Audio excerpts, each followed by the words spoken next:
Hello बच्चों,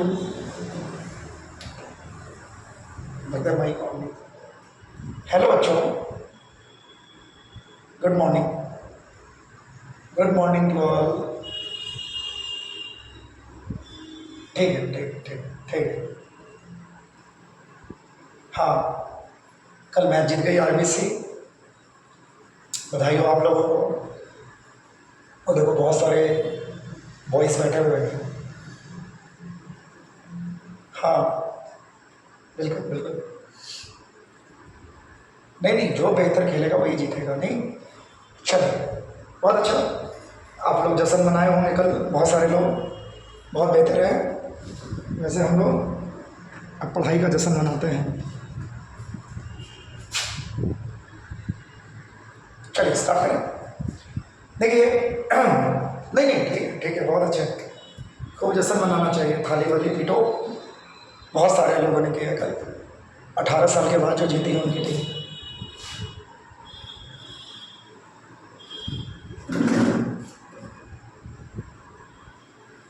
नहीं,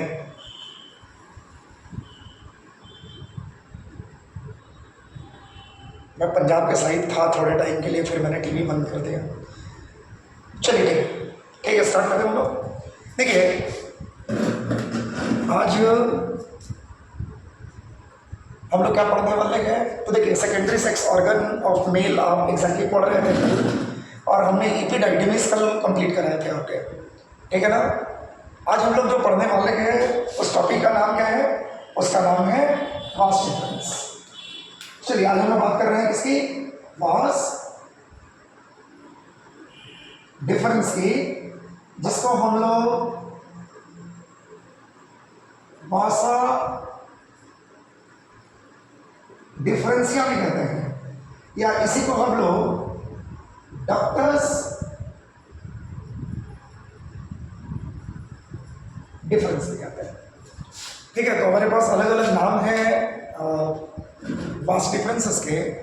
और देखिए सबसे बड़ी बात जो है, जो आपको सबसे इंपॉर्टेंटली सीखनी है, कि अभी तक जो भी हमने पढ़ा, ठीक है ना, हमने कल आपको नाम बताए थे ट्यूबलाइन रेक्टाई के, फिर उसके बाद हम लोगों ने देखा था वासा डिफरेंशिया के बारे में, फिर हमने कल पूरा पढ़ा था एपिडाइडमिस को। देखिए अभी तक जितने भी ट्यूबुलर स्ट्रक्चर आपने पढ़े, जितने भी सेकेंडरी सेक्सुअल पार्ट पढ़े, वो सारे के सारे एक्स्ट्रा एब्डोमिनल रीजन यानी स्क्रोटल सैक के अंदर ही, उन्हीं के आसपास के रीजन भी थे। ठीक है, आज जो हम पढ़ने वाले हैं, आज जो हम सेकेंडरी सेक्स ऑर्गन की बात कर रहे हैं, या जो हम ट्यूब की बात कर रहे हैं, जो डक्ट की बात कर रहे हैं, वो एक्स्ट्रा एब्डोमिनल रीजन को समझिएगा ध्यान से। एक्स्ट्रा एब्डोमिनल रीजन को क्या करता है, एब्डोमिनल रीजन के साथ जोड़ने का काम करता है, ठीक है ना। यानी एक्स्ट्रा एब्डोमिन, देखो ध्यान से सीखेंगे। ये मान लीजिए आपका क्या है, एक्स्ट्रा एब्डोमिन है, ठीक है ना, और ये जो रीजन है वो क्या है, आपका एब्डोमिन है। ये आपका पेरिटोनियम वॉल है। तो उस कंडीशन में ये जो बीच का हिस्सा होता है, इसमें एक कैनाल है, और ये जो कैनाल होते हैं इसको हम लोग क्या कहते हैं, कल पढ़ाए थे, इसको हम लोग कहते हैं इंग्यूनल कैनाल। और इसी इंग्यूनल कैनाल के सहारे एपिडाइडमिस से होकर के वास डिफरेंस जो होते हैं वो एब्डोमिनल रीजन को टच करते हैं, यानी एब्डोमिनल रीजन में वो रन कर जाते हैं। तो अगर कोई पूछेगा कि विच ऑफ द फॉलोइंग, अगर आपसे सवाल ऐसे पूछ दिया जाए कि which of the following secondary sex organ या which of the following duct is responsible to join extra abdomen to abdominal region, तो आप क्या कहेंगे, या which can responsible to transport, ऐसे भी पूछा जा सकता है, which is responsible to transport a sperm from extra abdominal to abdominal region is known as, उसको हम लोग क्या कहते हैं, उसको हम लोग वास डिफरेंस कहते हैं। तो ऐसे सवाल आपके बोर्ड एग्जाम में भी पूछे जा सकते हैं, और दूसरे कॉम्पिटिटिव एग्जाम में भी अगर हल्के सवाल आपको पूछने हैं तो ऐसे सवाल आपसे पूछे जा सकते हैं, ठीक है ना। असर्शन रीजन में ऐसे सवाल आपसे पूछे जा सकते हैं, ठीक है। अब देखिए वास डिफरेंसेस को लेकर के एक जो सबसे इम्पॉर्टेंट, ठीक है ना, जो सबसे इम्पॉर्टेंट कॉन्सेप्ट है उसके बारे में सबसे पहले आपको सीखना है। लेकिन उससे पहले आपको यह भी सीखना है कि एक प्रॉब्लम है हमारे पास, ठीक है ना, मेल रिप्रोडक्टिव सिस्टम की एक प्रॉब्लम को पहले आइडेंटिफाई करें, और फिर उसके सॉल्यूशन को ढूंढें, आपको वास्ट डिफरेंसेस के बारे में ऑलमोस्ट चीज़ें जो है वो यहीं पर पता चल जाएगी। तो पहली बात तो मैं आपको ये बता रहा हूँ कि जब वास्ट डिफरेंस जो है वो टेल ऑफ एपिडाइडमिस यानी कि कॉर्डा एपिडाइडमिस से शुरू होता है, यानी कि उस निचले हिस्से से एपिडाइडमिस से शुरू होता है, ठीक है, और वहाँ से वो रन करता है इन्गुनल कैनाल के थ्रू एब्डोमिनल रीजन में, और एब्डोमिनल रीजन में वो क्या करता है, वो किडनी के रीजन को पकड़ता है। किडनी के रीजन का मतलब ये कि यूरेटर से होता हुआ, यूरिनरी ब्लडर से होता हुआ और कहाँ पहुँच जाता है, सीधे सीधे यूरेथ्रा के पास। और यूरेथ्रा के पास जब वो पहुँचता है तो urethra is what, urethra is a opening. देखिए जब आप किडनी के सिस्टम को ड्रॉ करते हैं, मैं ऐसे रफ बना दे रहा हूँ, ठीक है, तो यही है आपका किडनी का system.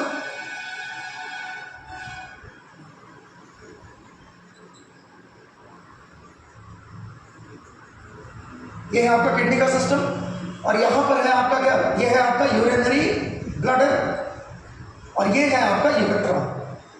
Urethra is the small opening of urinary bladder, जो एक्चुअल में क्या करते हैं, जब हम लोग किडनी का सिस्टम पढ़ते हैं, जब हम लोग एक्सक्रीटरी सिस्टम पढ़ते हैं, तो हम लोग एक्चुअली ये पढ़ते हैं कि urethra is responsible for the excretion of urine from the bladder, ठीक है, to outside of our body.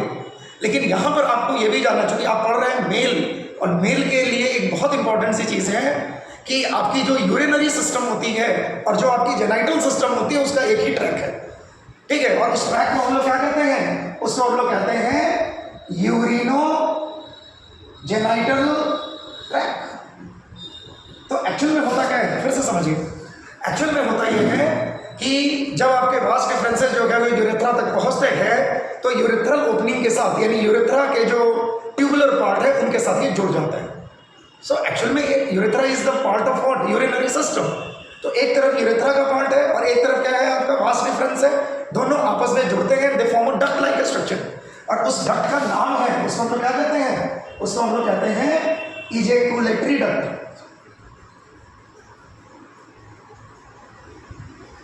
उस डक्ट को हम लोग क्या कहते हैं, ejaculatory duct, which is about 2 to 2.5 centimetre long structure.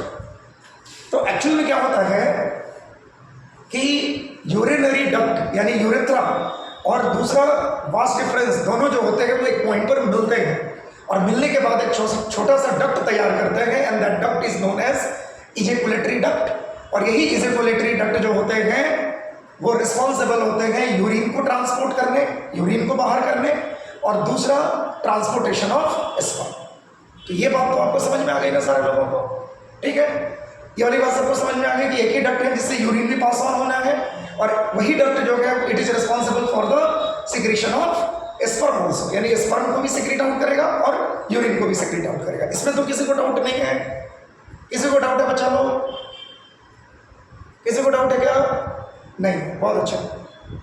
चलिए अब क्या हो रहा है, अब हम लोग सीखते हैं प्रॉब्लम के बारे में, और तब हम निकालते हैं इसका सॉल्यूशन, और तब आपको मजा आएगा पढ़ने में। देखिए प्रॉब्लम क्या है कि यूरिन जिसकी पीएच होती है एसिडिक, समझना इसको ध्यान से, बहुत इंपॉर्टेंट है। देखिए यूरिन जिसकी पीएच होती है एसिडिक, ठीक है ना, इसकी पीएच क्या होती है, एसिडिक होती है, ठीक है, अराउंड 6, और जो आपका स्पर्म है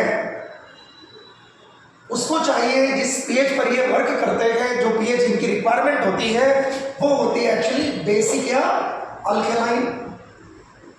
देखते जाइएगा पीएच का डिफरेंस क्या बोल रहा है आपसे। अब देखिए, अब हमने आपसे कहा कि अगर आप मेल हैं तो आपके पास जो ट्रैक है वो दोनों मर्ज है, यूरिनरी ट्रैक है प्लस जेनाइटल ट्रैक है, और इन दोनों को मिलाकर के आपने क्या कह दिया है, यूरिनो जेनाइटल ट्रैक। अगर सोचिए यूरिनो जेनाइटल ट्रैक वो ट्रैक है जिनमें कि यूरिन भी पास ऑन होगा और दूसरा आपका जो स्पर्म है वो भी पास ऑन होगा। अब मान लीजिए कि अच्छा एक बात और, यूरिन और स्पर्म कभी एक साथ पास नहीं होते, ठीक है, वो जब भी पास करेंगे तो 1 by 1 मैनर में करेंगे। अगर यूरिन पास कर रहा है तो स्पर्म पास नहीं करने वाला, और अगर स्पर्म पास हो रहा है उस रीजन से तो यूरिन पास नहीं होने वाला। तो ये भी आपको पता होना चाहिए। अब देखिए, अब यहाँ पर जो सबसे इंपॉर्टेंट चीज़ है वो ये कि अगर मान लीजिए उस डक्ट से, समझना, अगर इस इजैकुलेटरी डक्ट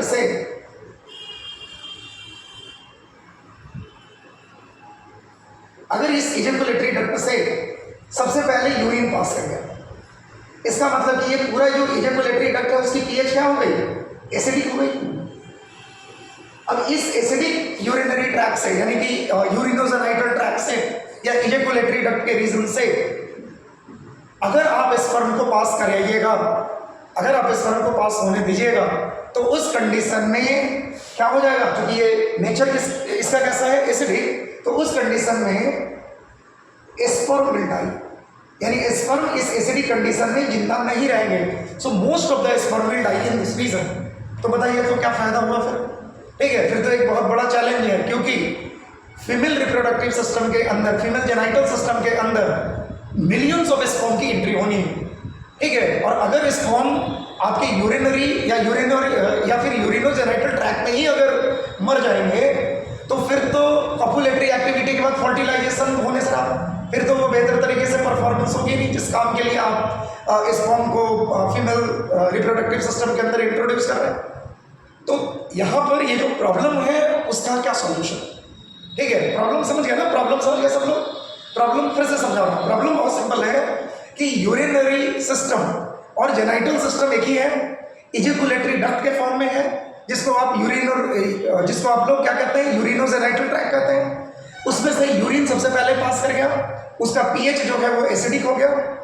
ठीक है, अब अगर स्पर्म को पास ऑन होना है तो पीएच तो उस रीजन का क्या है, एसिडिक है, और उस पीएच में किसी भी हाल में स्पर्म इंटर नहीं करेंगे, क्योंकि उनमें उनके मरने की संभावना, यानी कि उनकी डेथ की संभावनाएं बहुत है। तो उस कंडीशन में क्या होता है, उस कंडीशन में देखो नेचर ने कितनी खूबसूरती से चीजों को बनाया है। ठीक है, तो क्या होता है, ध्यान से समझिएगा, होता यह है कि जिस समय में वास्ट डिफरेंस जो है ये यूरेथ्रा के आसपास के रीजन में पहुंचते हैं, यानी उनकी ओपनिंग यूरेथ्रल रीजन में होने वाली होती है, यानी इजैकुलेटरी डक्ट को बनाने वाले होते हैं, उससे ठीक पहले वास्ट डिफरेंस में एक स्वेलिंग होती है।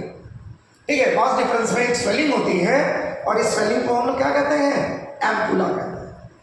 उस स्वेलिंग को हम लोग क्या कहते हैं भाई, एम्पुला कहते हैं। और इसी स्वेलिंग रीजन से क्या होते हैं, एक स्पेसिफिक ग्लैंड जो है वो इंटर करते हैं, उनके डक्ट इंटर करते हैं इनसाइड वास्ट डिफरेंस, और वो जो ग्लैंड है उनका क्या नाम है, उनका नाम है सेमाइनल वेसिकल। उस ग्लैंड का नाम क्या है, सेमाइनल वेसिकल। यानी कि यूरेथ्रल ओपनिंग से पहले वास्ट डिफरेंस जो होते हैं उनके पास एक स्वेलिंग जनरेट होती है, उस स्वेलिंग को हम लोग एम्पुलरी रीजन कहते हैं, एम्पुला कहते हैं। और इसी रीजन पर एक स्पेसिफिक ग्लैंड के डक्ट ओपन होते हैं inside the vas deferens, and that gland is known as seminal vesicle. और ये सेमाइनल वेसिकल क्या करते हैं, ये सेमाइनल वेसिकल एक फ्लूइड को इंट्रोड्यूस करते हैं इनसाइड दिस रीजन, यानी कि वास्ट डिफरेंस के अंदर, जिसको हम लोग क्या कहते हैं, सेमाइनल फ्लूइड कहते हैं। और इसी सेमाइनल फ्लूइड में क्या होता है, स्पर्म आकर के जुड़ता है और क्या करता है, अपनी स्विमिंग एक्शन को परफॉर्म करता है। ठीक है, यानी sperm will added inside that particular medium, उस मीडियम के अंदर वो ऐड होता है। कौन सा मीडियम है ये, सेमाइनल वेसिकल का। और सेमाइनल वेसिकल क्या है, ये अल्कालाइन फ्लूइड है, ध्यान दीजिए, ये क्या है, अल्कालाइन फ्लूइड है। ठीक है, अब जब ये स्विम कर रहा है तो दो बातें हो रही हैं। पहली बात कि स्पर्म अब डायरेक्टली कांटेक्ट में नहीं आ रहा है टू दैट पर्टिकुलर डक्ट, जो डक्ट है जहाँ से यूरिन पास ऑन हुआ है, जिसको आप यूरिनोजेनाइटल डक्ट कह रहे हैं या इजैकुलेटरी डक्ट कह रहे हैं। अब चूंकि उसके साथ सेमाइनल फ्लूइड है, सेमाइनल फ्लूइड की कवरिंग है चारों तरफ से, तो वो डायरेक्टली जो है वो किसी भी हाल में, यानी स्पर्म जो है वो डायरेक्टली उस डक्ट को टच नहीं कर रहा है, तो एसिडिटी को तो वैसे भी वो मैनेज कर लेगा उस फॉर्म में। और दूसरा कि सेमाइनल फ्लूइड के अंदर रहने के कारण, ठीक है, सेमाइनल फ्लूइड की पीएच ऑलरेडी क्या होती है, बेसिक या अल्कालाइन नेचर की होती है। तो उस बेसिसिटी या अल्कालिटी या फिर अल्कालाइन नेचर से जो यूरिन की पीएच उस डक्ट में बनी थी वो क्या हो जाएगी, न्यूट्रल हो जाएगी। ठीक है, और उस न्यूट्रलिटी के कारण जो यूरिन के पीएच का या जो एसिडिक पीएच का जो इफेक्ट हो रहा था उस स्पर्म के ऊपर में, और स्पर्म के कंडीशन में उनको ये डिस्ट्रॉय करने तक के कंडीशंस को फुलफिल कर रहे थे, वो वाली कंडीशन से आप आसानी के साथ बच जाइए। यानी सेमाइनल फ्लूइड जो है, देखो यहाँ पर पूरा खेला करके दिया, ठीक है, पूरा का पूरा जो खेला है उसने पूरा बदल दिया है इसको, ठीक है। उसने क्या किया है, सेमाइनल फ्लूइड की एंट्री होती है, ठीक है, और उसने क्या कर दिया, उसने जो एसिडिक पीएच है यूरिन की, जो विलन की तरह काम कर रहा है, उसको पूरी तरह से उसने न्यूट्रलाइज कर दिया, ठीक है। और उसने क्या कर दिया, उसने स्पर्म को प्रोटेक्ट कर लिया दोनों कंडीशन में, एक तो डायरेक्ट कॉन्टैक्ट होने से बचा लिया टू द डक्ट, ठीक है, और दूसरा कि पीएच के कंडीशन को उसने न्यूट्रलाइज कर दिया, जो एसिडिक पीएच थी उस इन्वायरमेंट की, उसने उसको न्यूट्रलाइज कर दिया, ठीक है। और इस तरीके से आपका जो सेमाइनल फ्लूइड है उसका एक बड़ा इंपॉर्टेंट जो एस्पेक्ट है वो आपको वास्ट डिफरेंसेस में देखने को मिलता है। सो वास्ट डिफरेंसेस का काम जो है, वास्ट डिफरेंस का जो काम है वो ट्रांसपोर्टेशन ऑफ स्पर्म, ठीक है, up to the urethral region, ताकि कि यूरेथ्रा से अब ये पिनाइल पार्ट में यानी कि एक्सटर्नल जेनिटिलिया ऑफ फीमेल में इंट्रोड्यूस हो, और उसके बाद ये आगे बढ़ करके और फिर फीमेल रिप्रोडक्टिव सिस्टम या जिसको आप कह सकते हैं फीमेल एक्सटर्नल जेनिटिलिया में उसको इंट्रोड्यूस किया जा सके, ठीक है ना। तो ये बात आपको पता होनी चाहिए, ये बहुत इंपॉर्टेंट बात है। देखिए ये सवाल आपसे मीट में असर्शन रीजन में पूछे जा सकते हैं, ठीक है, या फिर स्टेटमेंट में पूछे जा सकते हैं, विच of the following statement is correct about the seminal vesicle या सेमाइनल फ्लूइड, ऐसे भी पूछा जा सकता है। या फिर आपसे पूछा जा सकता है विच of the following statement is correct या इनकरेक्ट अबाउट वास्ट डिफरेंसेस। तो ये बहुत इंपॉर्टेंट स्टेटमेंट के सवाल बन करके सामने आएंगे, या फिर असर्शन रीजन के सवाल बन करके आएंगे, ठीक है। गॉट इट, सबको समझ में आया बच्चों? सबको हाथ खड़े करो, सबको बहुत अच्छे समझ, ठीक है। अच्छा एक बात बताओ, कल आरसीबी के जीतने से आपको एक बात समझ में आई, बात समझ में आई इन द सेंस कि आपको उसमें एक बेहतर शिक्षा मिलती है, और वो ये कि देखिए पिछले 18 सालों से आरसीबी इस काम को करने के लिए प्रयासरत है, और खास करके विराट कोहली जैसा बड़ा प्लेयर जो पहले दिन से लेकर के और कल तक पार्ट ऑफ आरसीबी है नहीं, और लगातार मेहनत करते करते एक दिन ऐसा आया उस 80 ईयर्स में, ठीक है, कि जब आरसीबी को विराट कोहली ने फाइनली विनर के तौर पर देखा, ठीक है। इसका मतलब आप समझ रहे हैं, इसका मतलब कि कंसिस्टेंसी कितनी जरूरी होती है। आप किसी भी एग्जाम को देते हैं, आप लाइफ के किसी भी कंडीशंस को फुलफिल करते हैं, यू नीड कंसिस्टेंसी, ठीक है। देखिए विराट कोहली के पास बहुत सारे ऑप्शंस थे, अगर वो चाहता तो किसी भी टीम के पास चला जा सकता था, वो टीम आरसीबी से हो सकता है ज़्यादा पैसे भी देती, ठीक है, और हो सकता है कि वो टीम जो है वो कप जितवा करके भी दे देती। कप जितवाने का मतलब जैसे चेन्नई है, जैसे मुंबई है, जैसे कोलकाता है, ये सब एक से ज़्यादा बार विनिंग चैंपियन है, ठीक है। तो उसके पास बहुत ऑप्शन थे, लेकिन उसने अपनी रिलायबिलिटी नहीं छोड़ी, ठीक है, उसने अपनी कंसिस्टेंसी नहीं छोड़ी, उसने हर बार मेहनत की, हर साल उसको गालियाँ पड़ी, हर साल आरसीबी को गालियाँ पड़ी, लेकिन फिर भी फाइनली वो कंसिस्टेंट तौर पर खेलते रहे, और एक टाइम ऐसा आया जब वो जीते। और देखिए लोगों का परसेप्शन कैसे बदलता है, ठीक है। देखिए आपके विनिंग और लूजिंग कंडीशन में लोगों का परसेप्शन बदल जाता है। बहुत सारे लोग कह रहे हैं कि हम तो जान ही रहे थे कि आरसीबी जीतेगी, लेकिन आपको पता है वो आरसीबी जो है वो फेवरेट टीमों में से भी एक नहीं है, ठीक है, क्योंकि हर साल जो टीमें हारती हैं, न पंजाब फेवरेट टीमों में से एक थी और न ही आरसीबी जो है वो लोगों के फेवरेट टीमों में से थी। हाँ, आरसीबी के कुछ धुरंधर वो हैं फैंस हैं जो आरसीबी को कभी भी नहीं छोड़ते, वो अलग मैटर है। बट ऐसे जनरल लोग मुंबई चेन्नई की तरफ से कर जाते हैं, या वैसे टीम जो बेहतर खेलती है उनकी तरफ से कर जाते हैं। बट उनकी कंसिस्टेंसी ने ये बता दिया कि अगर आप लाइफ में कंसिस्टेंट होकर के मेहनत करेंगे, उतार चढ़ाव आपके पास कितने भी आएंगे, तो भी आप एंड ऑफ द डे जीत कर दिखाएंगे लोगों को, ठीक है। लोग तो बहुत कुछ कहेंगे ना, कहते हैं ना कि कुछ तो लोग कहेंगे, लोगों का काम है कहना, ठीक है, वो कहते रहेंगे, और हमारा सबसे ज़्यादा विचलित होते हैं उन लोगों की बात पर, ठीक है, जिन लोगों से हमारा दूर दूर तक कोई नाता नहीं है, ठीक है ना। इस बात को समझिए, ठीक है, ये केवल और केवल एक मैच नहीं है, ठीक है, ये बात जो है वो आपके लाइफ को भी जो कहते हैं ना लाइफ लर्निंग कंडीशंस के तौर पर आप इसको देख सकते हैं, ठीक है, and you can use in your life, ठीक है, इस चीज़ को आप अपने लाइफ में यूज कर सकते हैं, ठीक है ना। चलिए, तो हमने आज पास्ट डिफरेंसेस वाले पार्ट जो है उसको कंप्लीट कर लिया, ठीक है। एक चीज़ और है आपके पास, देखिए नेक्स्ट जो टॉपिक है हमारे पास, वो टॉपिक है एक्चुअल में एक्सटर्नल जेनिटिलिया ऑफ मेल, ठीक है ना। और एक्सटर्नल जेनिटिलिया ऑफ मेल को हम लोग क्या कहते हैं, पेनिस कहते हैं। इसको भी समझ लीजिए कि छोटी सी बात है, इसमें ज़्यादा कुछ है नहीं, ठीक है। It is what, it is external genitalia of male. कैसे होते हैं, long and elongated cylindrical shaped structure.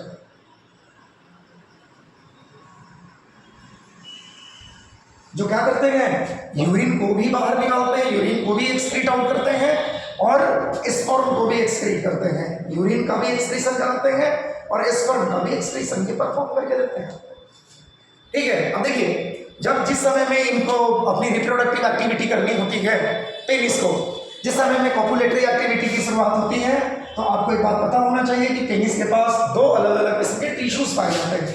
Penis is consisted of 2 different type of ejaculatory tissues, ठीक है। ये इरेक्टाइल टिश्यूज को कंसिस्ट करते हैं और ये जो 2 टिश्यूज हैं उनका नाम है, पहले का नाम है कॉर्पोरा कैवर्नोसा, जो एक्चुअल में कहाँ प्रेजेंट होते हैं, posterior part of the penis में। और दूसरा जो होता है, इसको हम लोग कहते हैं क्या, इसको हम लोग कहते हैं कॉर्पस स्पॉन्जियोसम। सो पेनिस के पास 2 इरेक्टाइल टिश्यूज अवेलेबल हैं। ये कैसा होता है, इंटीरियर पार्ट है। एक का नाम है क्या, कॉर्पोरा कैवर्नोसा, और दूसरे का नाम क्या है, कॉर्पस स्पॉन्जियोसम। और ये दोनों क्या करते हैं, ये दोनों जो हैं ये रिस्पॉन्सिबल होते हैं erection of penis during the time of copulatory activity. दूसरी बात देखिए, टिप ऑफ पेनिस की बात करते हैं। पेनिस की जो टिप होती है, इट इज कंसीडर्ड एज, क्या कहते हैं इसको, ग्लांस पेनिस कहते हैं, and it is the most sensitive part. ये सबसे ज्यादा सेंसिटिव पार्ट है, ये बोर्ड एग्जाम में आपसे पूछा गया है। The most sensitive part of the male reproductive system is, ठीक है, that is glance penis. And glans penis जो होते हैं, it is surrounded bye membranes fold. ये ग्लांस पेनिस जो होते हैं, it is covered by membranes folds. और उस मेम्ब्रेनस फोल्ड का नाम है भाई, उस मेम्ब्रेनस फोल्ड को हम लोग क्या कहते हैं, उस मेम्ब्रेनस फोल्ड को हम लोग कहते हैं फोरस्किन। क्या कहते हैं उसको, फोरस्किन। तो 2 चीजें याद रखिएगा, एक कि the tip of penis is known as glans penis and it is surrounded by a specific type of membranous structure या मेम्ब्रेनस फोल्ड या skinny fold known as what, foreskin, ठीक है। चलिए, तो इस तरीके से हम लोगों ने सेकेंडरी सेक्स ऑर्गन के जो पार्ट थे मेल के, वो खत्म कर लिए। हाँ, इसमें एक चीज़ और बचा हुआ है, और वो क्या है, एसेसरी सेक्स ग्लैंड। इसमें 3 ग्लैंड्स की स्टडी आपको करनी है। पहला ग्लैंड, इसके बारे में हम आपको बता भी रहे थे, मास डिफरेंस में भी थोड़ी सी बातें बताई और आगे बताएंगे कल। उसका नाम है सेमाइनल वेसिकल। दूसरा जो है वो क्या है, प्रोस्टेट ग्लैंड। और तीसरा जो है वो क्या है आपका, कॉपर्स ग्लैंड, ठीक है। तो चलिए, आज के लिए इतना ही। नेक्स्ट क्लास में फिर से मिलते हैं। मैं जानबूझ करके छोटे छोटे वीडियोस बना रहा हूँ, आधे घंटे से ज़्यादा का वीडियो नहीं बना रहा, ताकि कि आप इसको आराम से पढ़ सकें। नहीं तो बड़े वीडियोस आप जनरली नहीं पढ़ पाते हैं ना। तो आपको अगर ये चीज़ें पसंद आ रही हैं तो आप इसको लाइक और शेयर ज़रूर करें, ठीक है ना। और वीडियो को पाने के लिए आप बेल आइकन दबा सकते हैं, ठीक है। कोशिश जारी है कि आपको कुछ बेहतर दे सकूँ, ठीक है। तो चलिए, आज के लिए इतना ही। जय हिंद।